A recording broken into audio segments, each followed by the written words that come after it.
Not waking up after freaking being on a binge from drinking all night. Spending 3 days, a whole week trying to get my mind right. So that the idea I had 2 weeks ago that resurfaces a month later, now it's like it's a fresh idea. Man, you've been thinking about this 6 months. But every time you get sober, oh man, I got a new idea.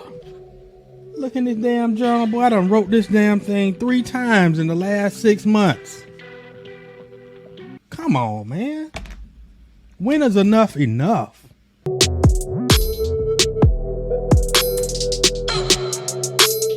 Hey, what is up, everyone? Welcome back to another episode here on Creative Journey Podcast. I am A.B. Wright, and with us, co-host Wolf Howard. What's up? What's going on? Man, another beautiful wintry day outside. Lots of snow last night. I actually went out and played in the snow like a kid I think it was like lovely. 10:30 last night. I was outside in the snow. Wow. That sounds great. You make snow Yeah. angels? What you get into? I worked on my film, worked on my documentary. So that was really the week. I had a lot of fun figuring out some shot angles and some techniques that I'm trying out for that. And so that was pretty fun. I have no complaints on that whatsoever. What about with you? That sounds lovely, but I meant in the snow. Oh, what did I do in the snow? The real important stuff. That's the real important. Forget the work. Forget the work. And I for some reason, I guess I just didn't hear you. But in the snow, I just walked. In fact, when I opened the door, I just looked out, peered out the door. The snow was just falling. It's real soft and light. And I just walked out, put my boots on, put a coat on, and just got to walking in the snow. I actually had my phone, and I was just recording the snow and just walked around outside, man. Just walked around and looked around at the lights, reflecting off of the snow, and just how really beautiful it looked out there at night. And it wasn't super cold. I think that people that don't live in the Midwest or any area that gets snow all of the time, or at least used to, because I guess the South and Southern California is getting a lot more snow recently. That's another conversation, but for the most part, I guess people think it's like super cold. And of course, 30 degrees, 35 degrees is cold for someone that's used to 70 plus or even 65 plus. But, 30, 35 degrees is not cold when you're used to 20, 10. So it felt good to be outside. And that was it. I didn't like wallow around and make snow angels, but but it was good to be outside just with nature, at peace with myself and with God, and just enjoying the moment. Did you catch that? I think it was a TikTok trend that kind of flew over into Instagram briefly of black men frolicking. You know what I'm talking about? What is that? I don't remember if it was 2021 or 22, but there's just a random period where there's just a bunch of black men on social media frolicking. They just took the camera and they turned it around and they just ran through a field giggling like a little girl. No. I saw a compilation of it and it was amazing. It was just wow. It was like breaking down that whole stereotype we were talking about earlier in the week about like man up and all that. It was just Right. like, no, we're just going out into a field to frolic and just fucking laughing. That's And awesome. skipping. That's what I imagined when you said I went to play out in the snow. I was like, oh, you just like went and frolicked in the field of snow and made some snow angels. Just That's giggled. what I know. Really, in my mind, that's what I did.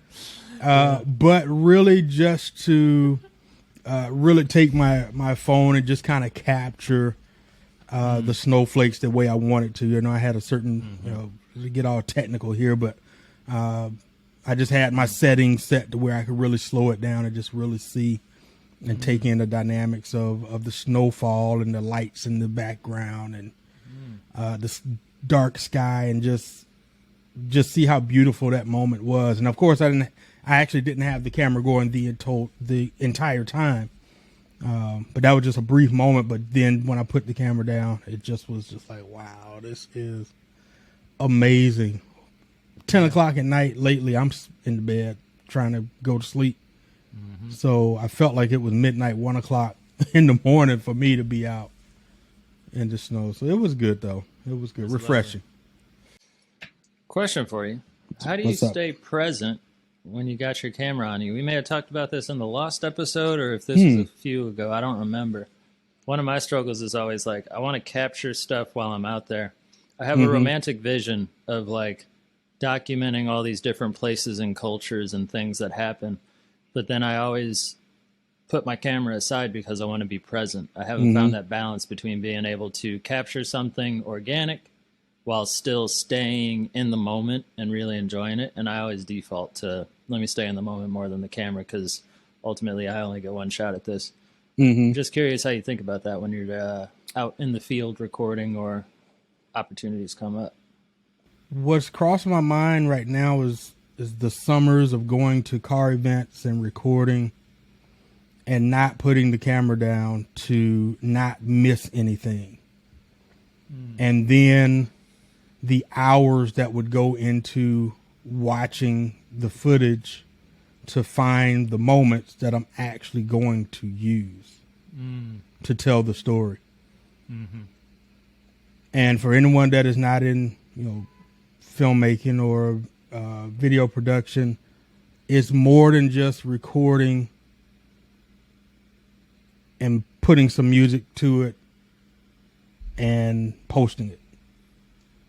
Because otherwise you'd have 10 hours worth of stuff.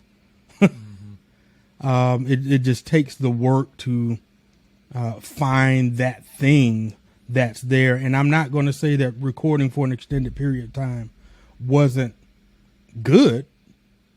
But what I realized, two things, is that I was so involved in the craft, I wasn't taking in the moment because I really was just about the craft. So one way is to decide whether this is about the craft, if this is about the art, or if this is about you. If I'm going outside or I'm going to an event and I want to enjoy the event, the camera is not coming out. If I miss something, I just miss something.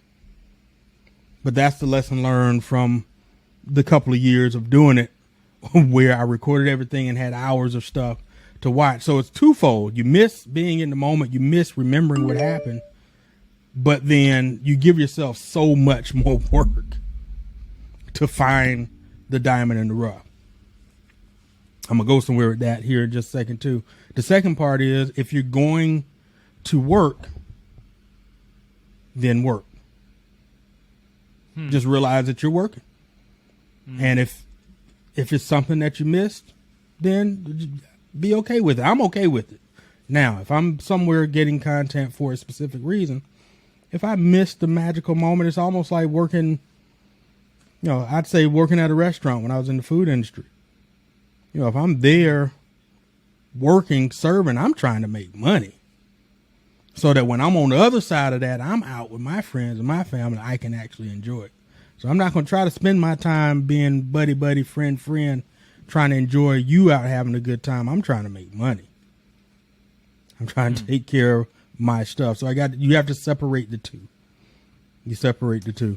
It's a dissatisfying but real answer. I was hoping you'd tell me how to have my cake and eat it, but you're telling me I can either make a cake or I can eat the cake.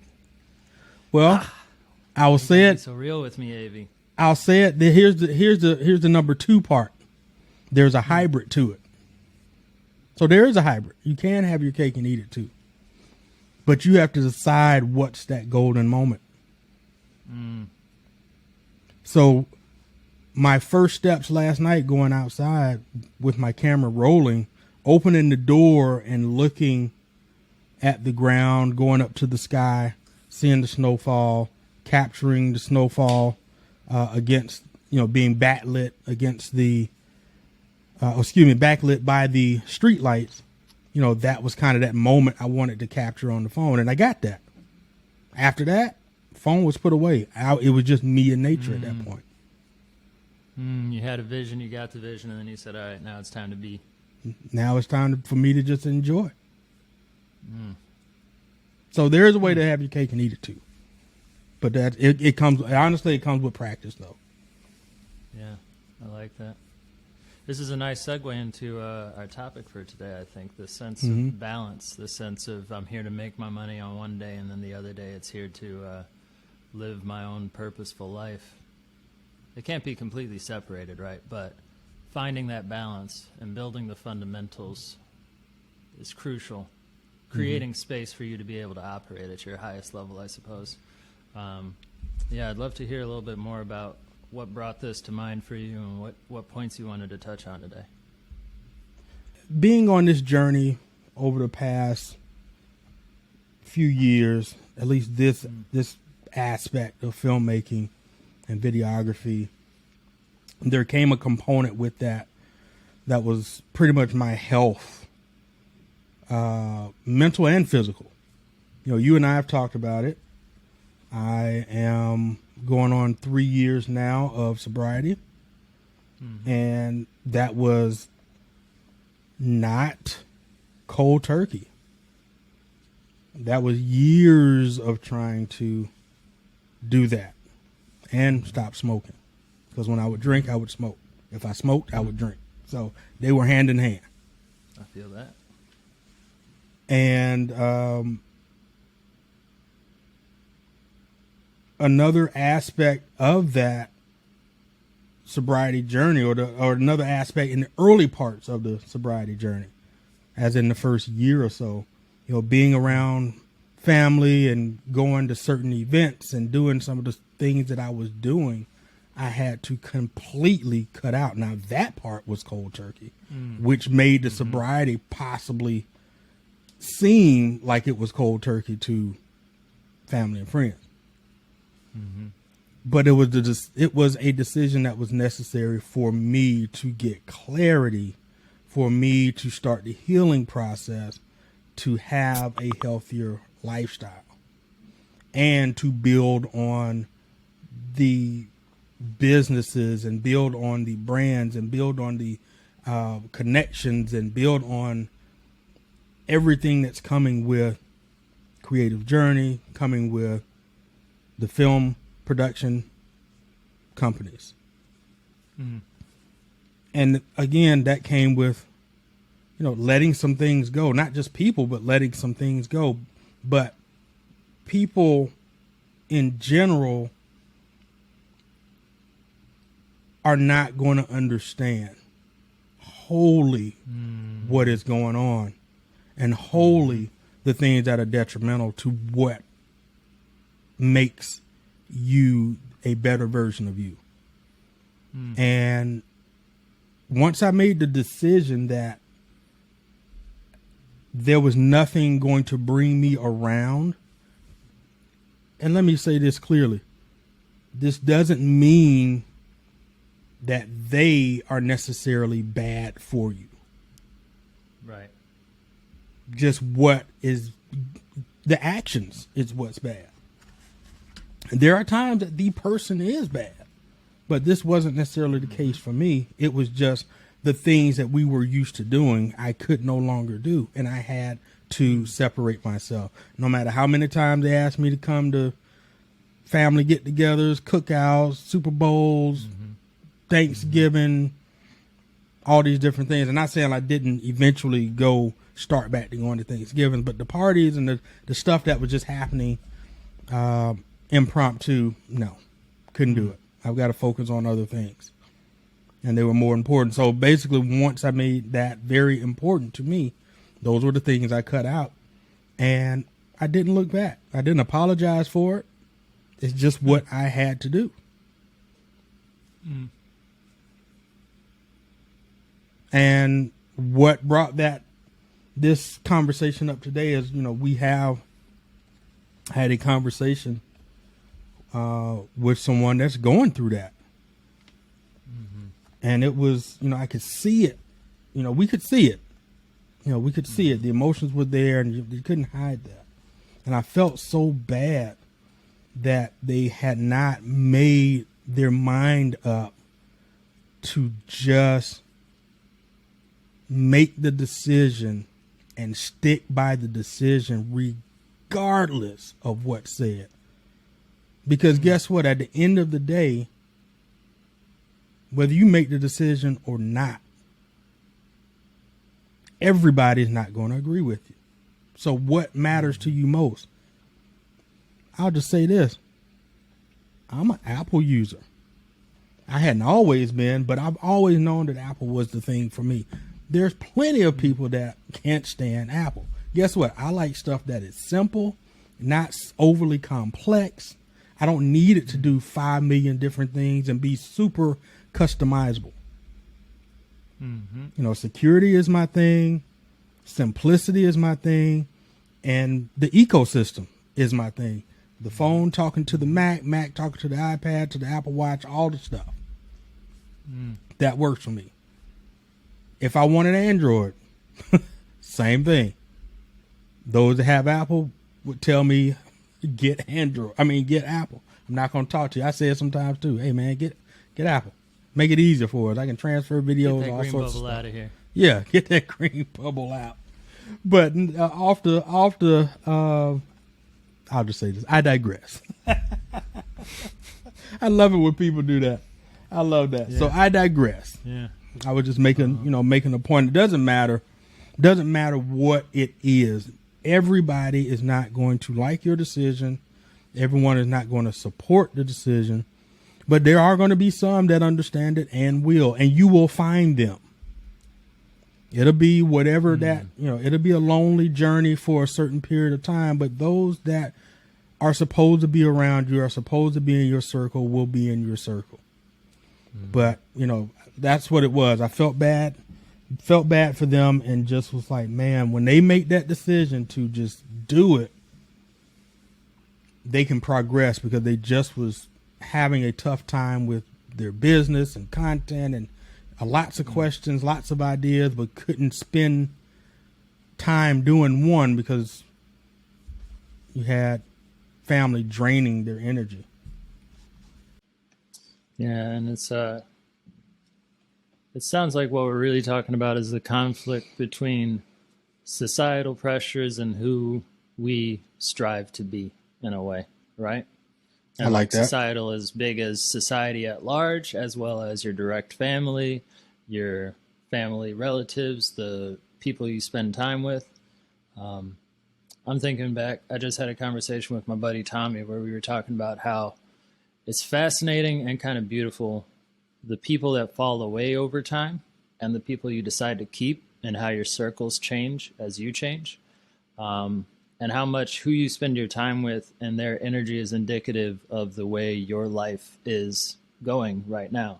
As much as you want to think of yourself as an individual, that famous quote, "No man is an island," the people you surround yourself with have a huge impact on what you decide to do, what you feel like you need to justify in your behaviors, whether or not that agrees with how you actually think. Out of college, I worked at a brewery and distillery, loved it. Got way too much alcohol in me way too often. And the people I was with, right, a decent number of them were borderline, if not full-blown alcoholics. And so I'm spending my time with a bunch of people who are drinking heavily. And to be with it, I'm drinking heavily. I'm having a great time. It was awesome as a 20-something-year-old. But after a certain point, I had to step back and realize if I stay in this job surrounded by these people, I may never take control of my habits around drinking, and I may keep on waking up with hangovers. I may keep on getting into terrible situations where it's like, oh, who's going to drive at this point, figuring out how to get home. There are way too many close calls with people that should not have been behind a wheel.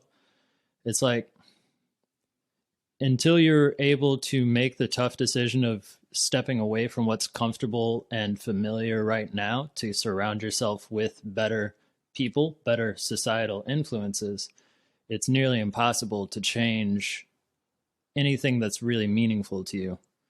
And sometimes it is just that stepping away and finding time for yourself. And because you need to separate the parts that you identify with the parts that are actually you at your core, like the real vision of who you are and who you want to be. Yeah, I agree with that. That is, it's the peer pressure, the unnecessary peer pressure. That, and to your point, people aren't doing it on purpose. Yeah.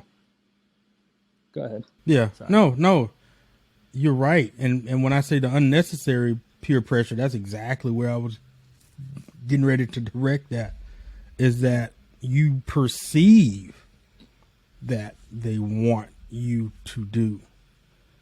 It's just like Sunday service. Son talks about being told to go out in the middle of, was that Times Square, and record. Yeah. And the whole reason of being scared to go out there and record, because you think people are watching you and got something to say, and you get out there and record and nobody's even paying attention to you. It's like, wow, yeah, what was I thinking? So it's a perceived notion that people are paying attention like that, or want you to do a certain thing a certain way, and it's not the case. It's our own thoughts. So again, we just make up our mind to do and execute whatever it is that we need to do, that we deem necessary for us to thrive. Survival is not. Some of them. Yeah, go ahead. Sorry. No, you're good. Go ahead. Some of them are going to cut you off, and those are the people you need to cut off in the first place, because like your choices to improve your life are an offense to them, because they're either not ready to do that, or they think it's wrong to think that how they behave is wrong, and they're going to cut you out entirely. They're going to be like, man, you're not shit. Fine. That's all for the better. The ones who are meant to stay are going to stay in. The ones who have it completely twisted, you didn't need them in the first place. They're just good friends in the moment, but that doesn't make them part of your life. Yeah. Be okay with them to think, feel whatever they think or feel. It's okay. At the end of the day, when you have, what they say, when you can sleep you can put your head on your pillow and sleep at night, then you've made the right decision. You've made the right decision. Who cares? Yeah. Who cares? It's hard, though. It's hard when it's your family, man. Like for the COVID thing, my parents were heavy anti-vax. I decided to get a vaccine. It's everybody's choice. And I was in this weird middle ground where I was defending people who were deciding not to, because everybody I was surrounded with was super, if you're not doing this, you're a threat to society. And I'm like, how can we hold everyone to our own standards? How can we create this version of the world where if people don't agree with your values completely, which you don't even entirely understand, they're bad people. And it's so twisted sometimes when people just take these moral judgments and apply them wholesale to everyone around them, because they need their peace to be at peace with everyone around them. Like if you can't create a separation between what you believe and the people sitting next to you and understand that both are okay to have, then you probably haven't spent enough time with yourself to understand what you actually believe. No, you haven't. You haven't. Oh my gosh, we could be here for a while. Sorry to take us on that tangent. It's just so prescient. I had to bring it up. You're good. You're good. Two things. I'll say this about the vaccine. Pro-choice, man. It's your choice. God gave us a choice. God gave us the free will to do right or wrong. We know what's right. We know what's wrong. But the beauty of it is, God gave us the free will to make that choice. And whatever decision you make, you have to live with that, you by yourself. For me, I understand my background was in pharmacy. I understand the testing period, the trial periods, and all the things that go into testing something in phases to approval, to first approval, second phases, and final approval, and then mass use. by whoever that brand is. And again, two factors, unless there was already information years before that prepared pharmaceuticals to have a vaccine that was ready, I don't know. Or number two, the process was rushed to come out with a solution. Either way, I did not get the vaccine. That was my choice. And I did that based on the understanding of the process that I understood. So I erred on caution and didn't get it. But at the same time, I wasn't in people's faces. I wasn't licking my fingers trying to count money. I wasn't doing stuff to endanger you. And if you didn't want to wear a mask, that's fine. I just won't be around you. I'm not going to beat you up to make you put it on. Just like you're not going to beat me up to take mine off. So whatever the decision you made, that's the decision you made. So I felt like if you chose to get the vaccine, fine. Good for you.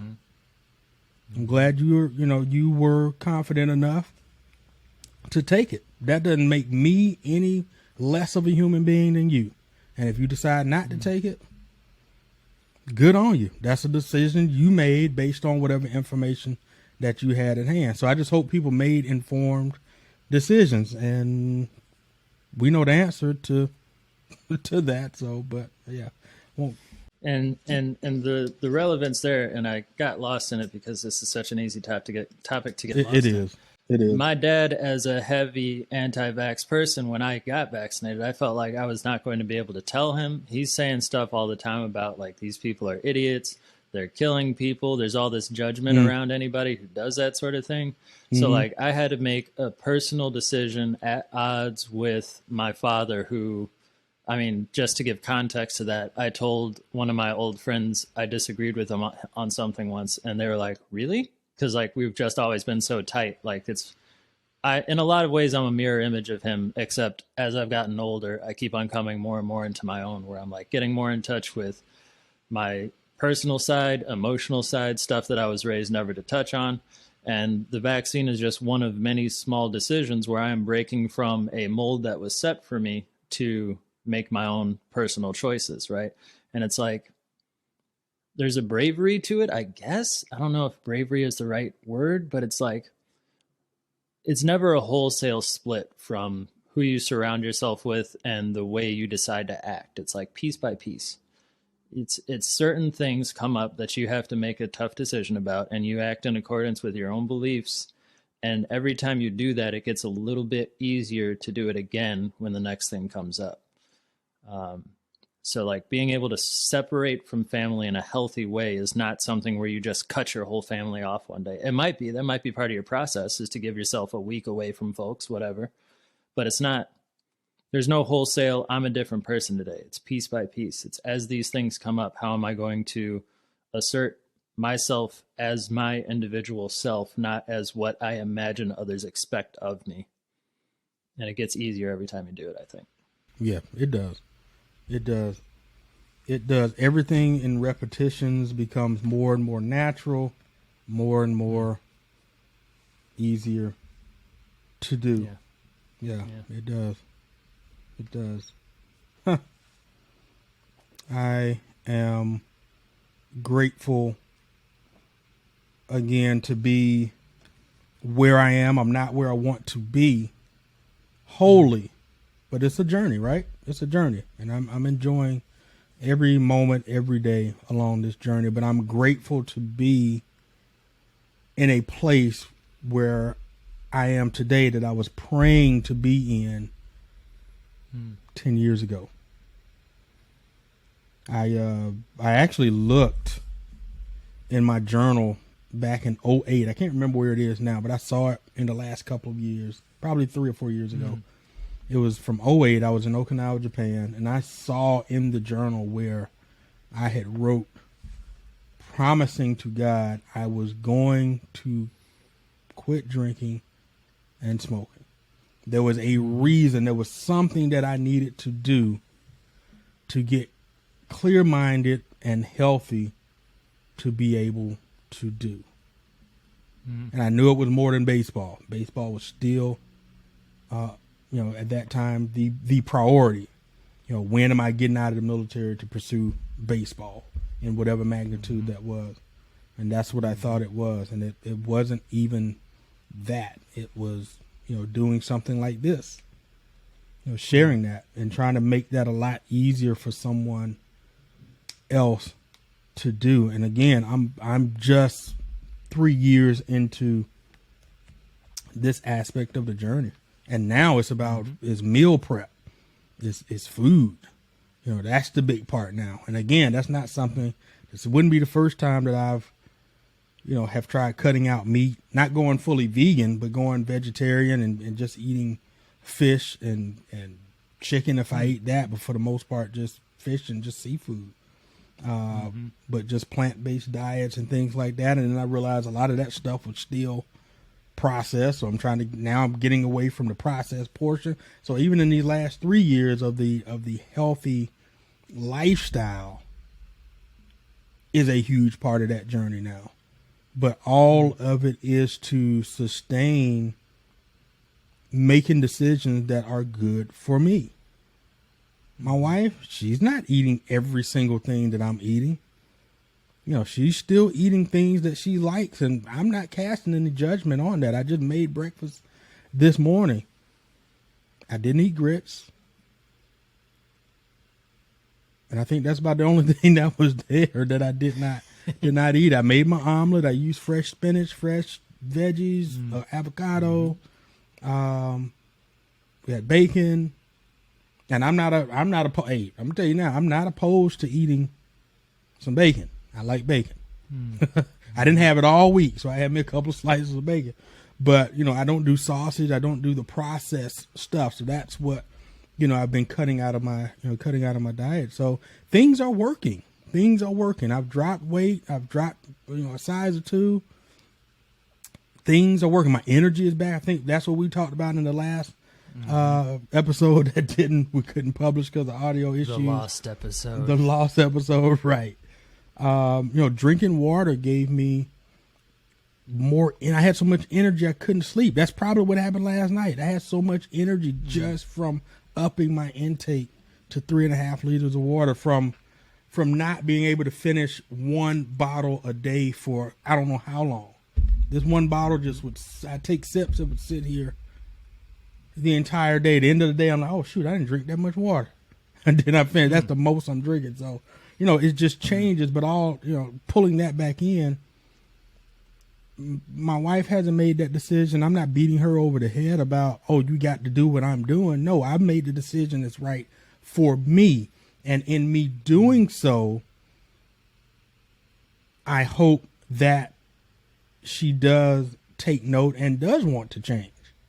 Exercising and doing the stuff around the house that I've had to do for physical therapy, recovery, for my knee, and then just stuff I was doing anyway.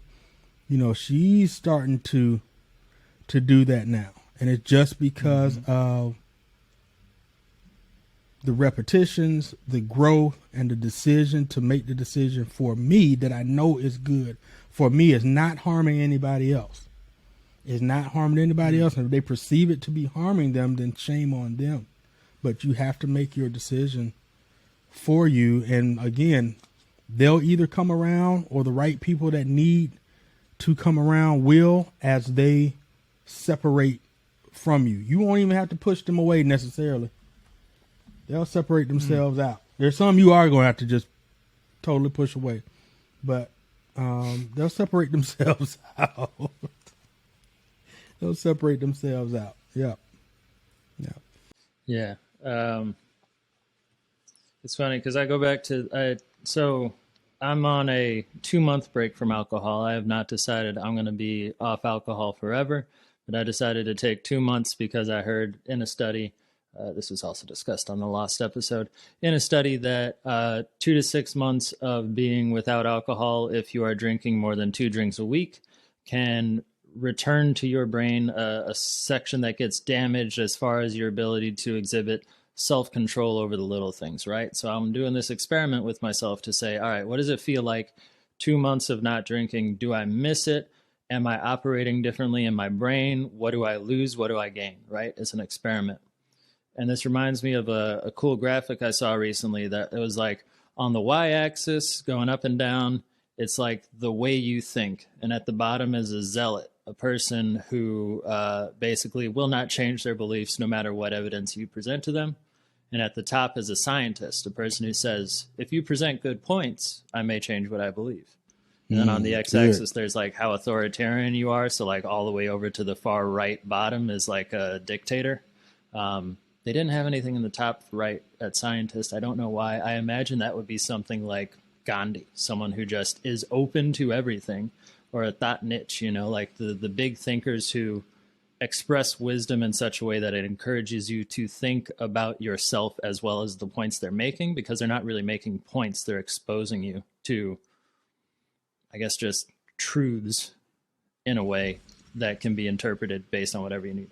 Anyways, the point of this is, when you're thinking like that scientist type, you can make decisions, test things, and see what changes. And you have to create those opportunities to test things to be able to generate more change over time.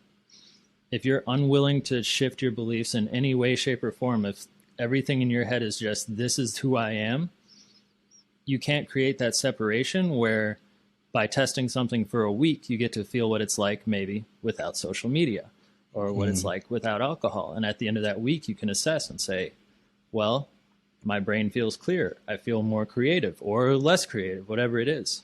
It's being able to play with the way you live your life over time gives you these opportunities to really sit back, reflect, and kind of self-assess. Am I doing better with this new change, or am I not?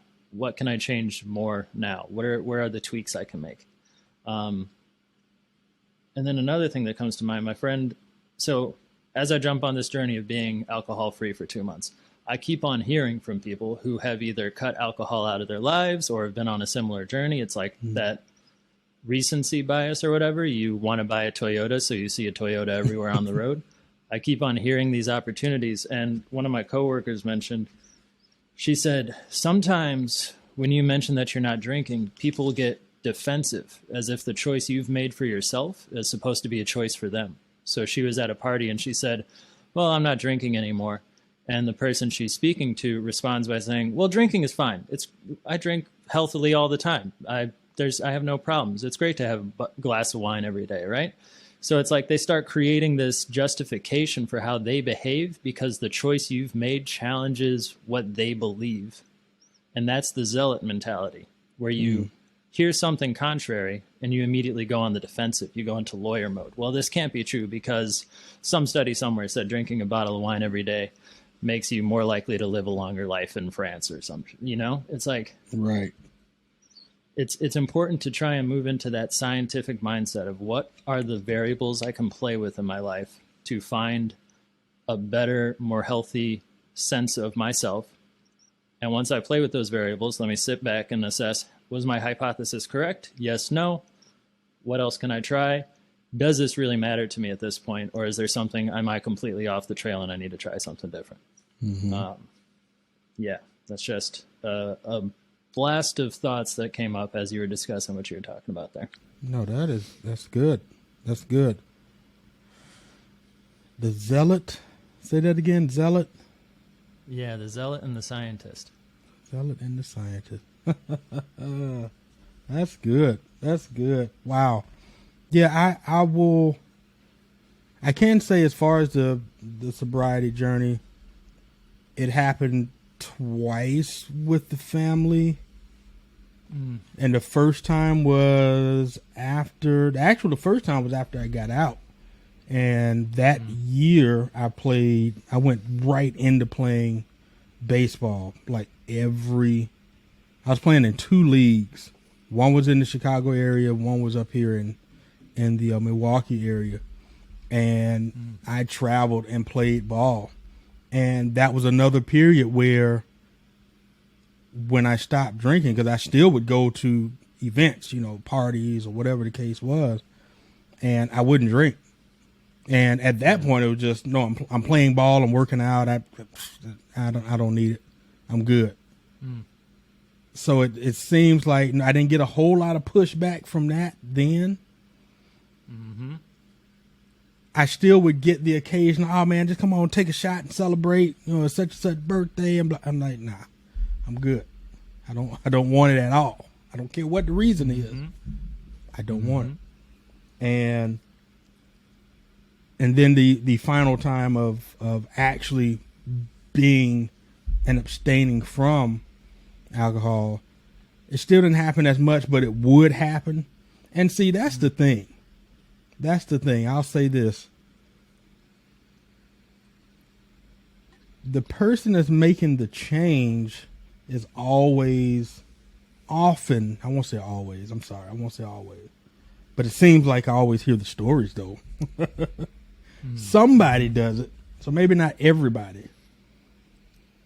But it seems like the one that's making the change for them, that's good for them, there's always something or someone, really someone that's challenging that. Because they don't, that's not who you are. I know you as this person. No, this is what I know you as. This is what you used to do. And the operative word is used to. That's what you're used to seeing. That's not who I am now. And even that in itself gets old, because after the few times it did happen, I don't want to keep feeling like I got to justify. So those that don't want to change or feeling like somebody's pointing the finger at them to make them want to change, no, we're not. Nobody's pointing a finger at you. That's your own guilty conscience. But those of us that are making changes, then don't subject yourself to have to explain shit to nobody. For what? I don't owe you anything. The ones that's got the most to say, they ain't doing anything for you. Are you paying my bills? Are you putting gas in my car?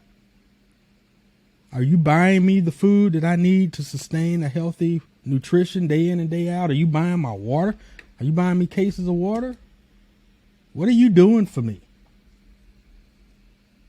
that gives you the onus to tell me what's good for me?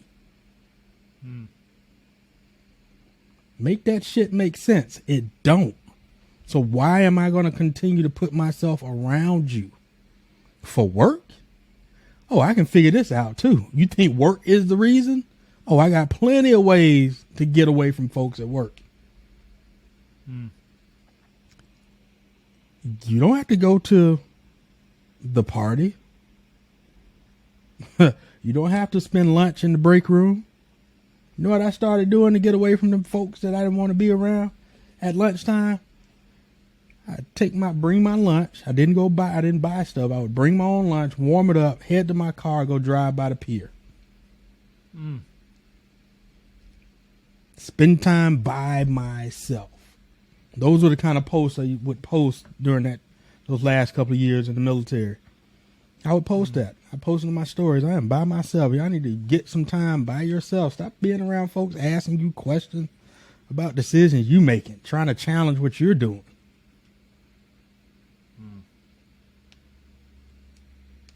Because when you get on the other side of that, you will give, I ain't dropping no F-bomb, but you'll give 0 of them.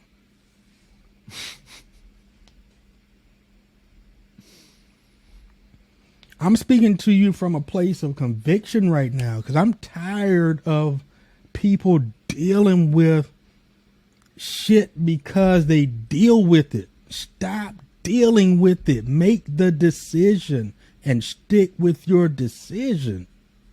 I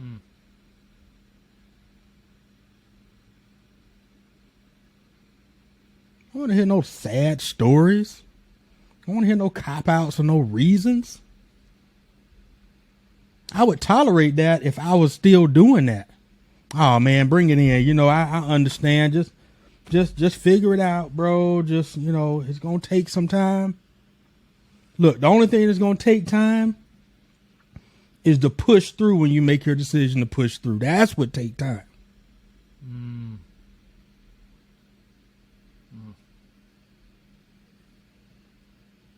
Not waking up after freaking being on a binge from drinking all night, spending 3 days, a whole week trying to get my mind right, so that the idea I had 2 weeks ago that resurfaces a month later, now it's like it's a fresh idea. Man, you've been thinking about this 6 months.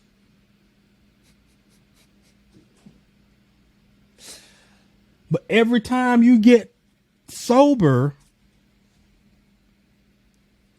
oh man, I got a new idea. Look in this damn journal, boy. I done wrote this damn thing 3 times in the last 6 months. Come on, man. When is enough enough? When is enough enough? But I guarantee you, when you make the decision that enough is enough, that's the part that you're giving yourself time. Stop giving your time to the bullshit. Give your time to you making a change, making the stand, making that decision, making a change. Now, slow the process down, enjoy the journey, and watch yourself go from what you were to what you're becoming to who you eventually become. So I'm in my becoming stage. Y'all read that book by Michelle Obama, Becoming? That was a good book. It was a very good book. I felt like I was down on her street in Chicago at the house, the whole 9 as they were growing up. Great book. But right now, this phase, this creative journey phase, we're becoming. That's the whole reason for this show. We're becoming. So make the decision to become who you want to be, not keep explaining why you're not who you were.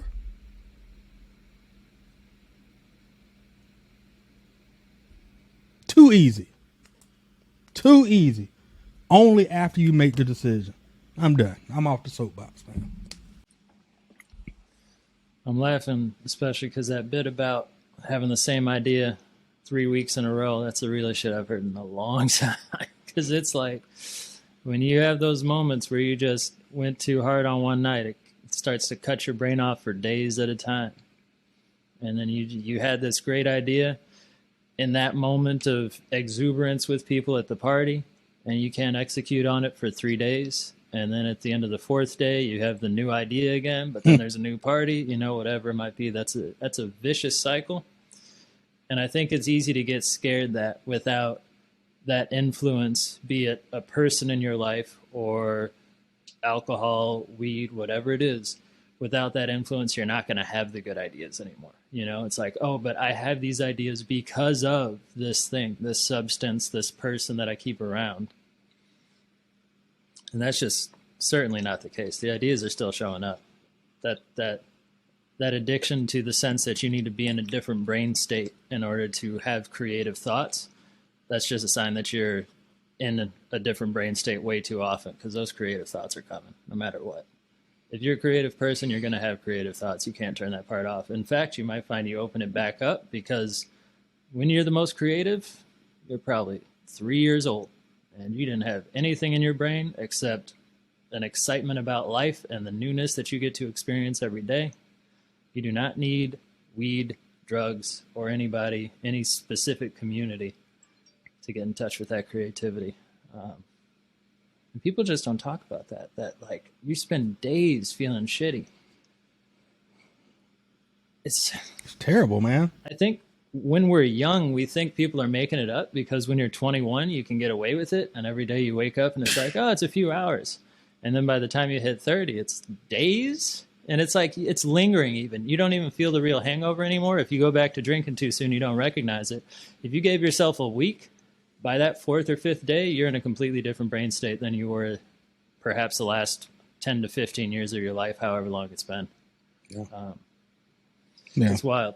It's truly wild. You're speaking deep truths, my friend. I appreciate you being on that soapbox because it's scary. It's scary to go out alone. It's scary to go to a person you've never been or to believe. Like our other friend she was afraid of success. And I just think that's such a fascinating concept. And I feel that. I am also afraid of success. You can be so afraid that when you become the person you're meant to be, either you're going to get close and miss it, or when you become that person, you're not going to like it, or it's not going to fill the gap that you thought you were filling in the first place. Right. The only way to find out is to go for it, though. That's it, man. That's it. Yeah, same thing that needed to be done is just make that decision. Same thing. It's just a different circumstance. Two different people, same thing. Just needed to just make the decision. Last thing, and I keep sharing my buddy, my guy. We had a conversation, and it boiled down to this, and I said it in our last chat. It boiled down to this. When you get to a point that you are still juggling the pros and cons of something, when it comes to ideas to jump, in his case, it's a decision to do one specific project or do another specific project. But either project will help him transition, help him generate the revenue to offset the revenue from his 9 to 5. And I said, bro,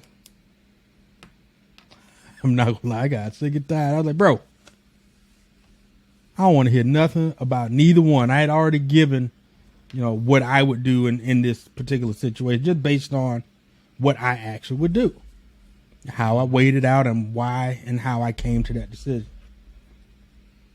The excuses were still pouring. I said, bro, I tell you what, go get a quarter, go get a coin of some kind. Name one heads, name one tails, flip it, whichever one it lands on, go do it. Let me know what decision you make, because I don't want to hear nothing else about it. There comes a point where you just got to make a decision. Some things, I get it. It's not flipping a coin. I'm not talking about those situations. So if you're coming up with the excuses to say, I can't flip a coin for this, well, this ain't the situation I'm talking about. But if it's an obvious situation, you can make a choice and flip the coin. Neither one. These are both opportunities to set you up for success. And you're scared of which way. Both of them going to have a downside. Both of them are going to have a learning curve. So just flip a damn coin and be done with it. Live with the decision. That was the last thing I'll say about that is that was another thing that I was dealing with in life was trying to decide how to live with a decision when I make it. As long as I, at the end of the day, wasn't trying to hurt anybody, as long as I was actually helping somebody, or if in the decision I was making was in the long run going to help my family as well as helping someone, because helping someone has always been that thing that I love doing, then the decision I make is the decision I should make. And regardless of what happens after I make it, I have to live with that. And I'm okay with that. And whatever comes after that, I know God's going to pull me through that. I know I'm well equipped to get through it. I'm okay with that. Maybe it just was something that I didn't see was going to happen, but I'm okay with that. I've made a calculated decision to say I'm going to make this decision, and I'm okay.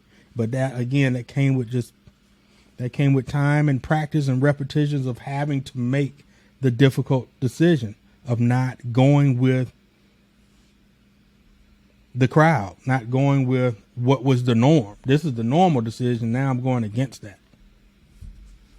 So I got used to going against the grain and making tough decisions. So when it came time to making tough decisions for me to have a better and healthier lifestyle, to propel me and prepare me to be in this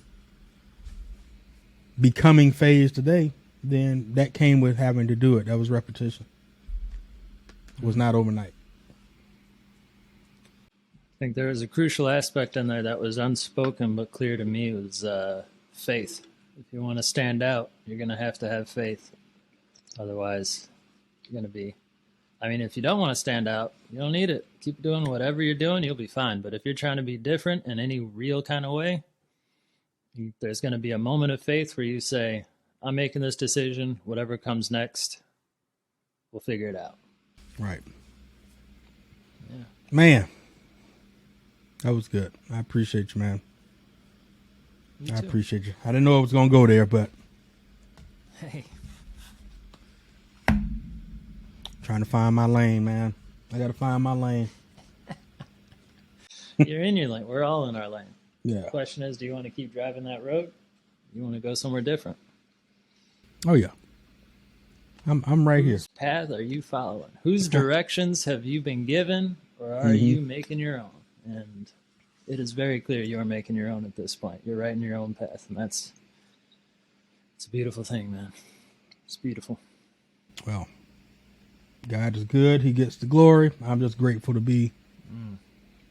I'm grateful to be entrusted with the resources and the wisdom to share and to do. Don't take that lightly. Yep. Well, what else you got for? Huh? This has been a deep one. It was. We're gonna have many more of those too. We're gonna have many more of those because that's an integral part of this. Yeah. It's real. This is not sugarcoating any aspect of it. This is real. Yeah, this is real. And it should be.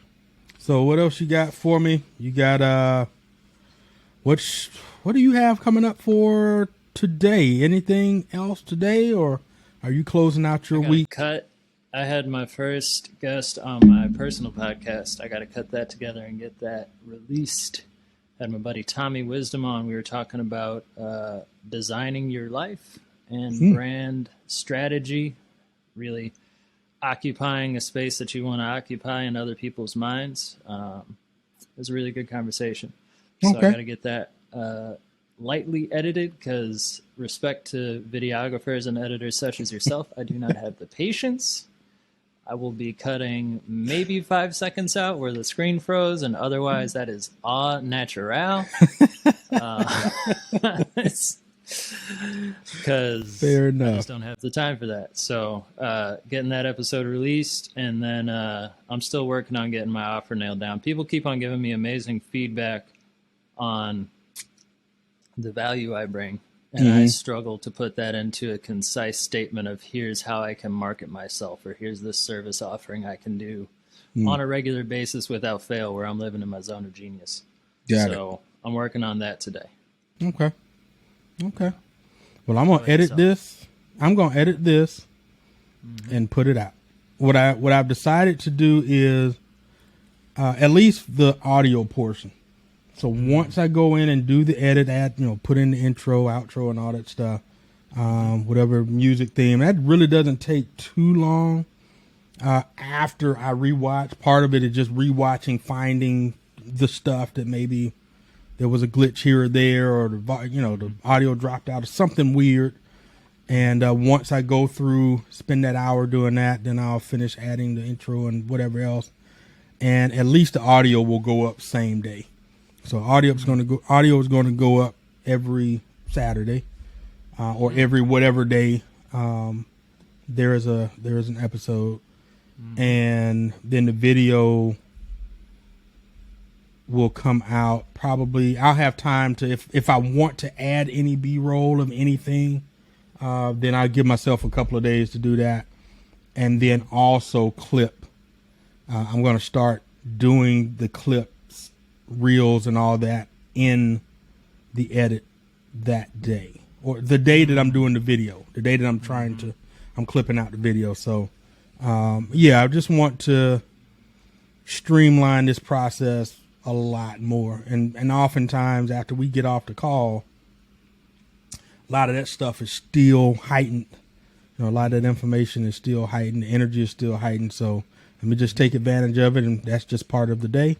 Finish doing that production piece and get going, because I honestly still have to do, I think I told you I was going to start making the reels of the earlier episode.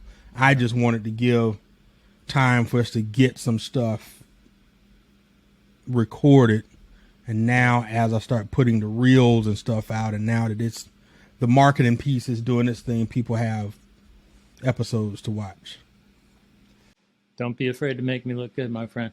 Of course. Also, for everybody listening, important to note, we are on episode 6. There is a lost episode in there. And only now is AB refining his process, because you got to start getting better. That's right.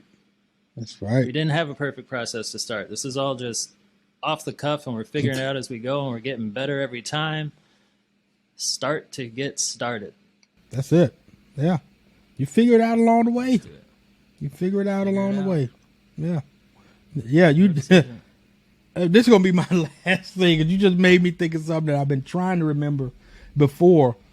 But remember your first job?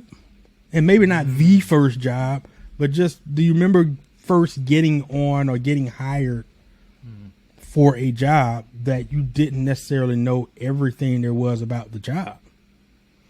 You just started learning the stuff along the way. In fact, hopefully they taught you the foundational stuff. And then you met coworkers that knew they had cheat codes. Oh, you want to get this report done faster? Let me show you. You that. Boom, it's done. It's beautiful, man. It's beautiful. It's beautiful. The process is beautiful. So just enjoy the process. Yes, good sir. Folks, that's our time. We hope we left you with some information, some knowledge, some gems, some actionable steps that you can take to just make the decision and start. And whatever decision you make, just be ready to go on the journey and figure the things out along the way. All right. We appreciate you. We look forward to seeing you on the next episode. And you guys have a great one, and definitely enjoy your creative journey. Salute.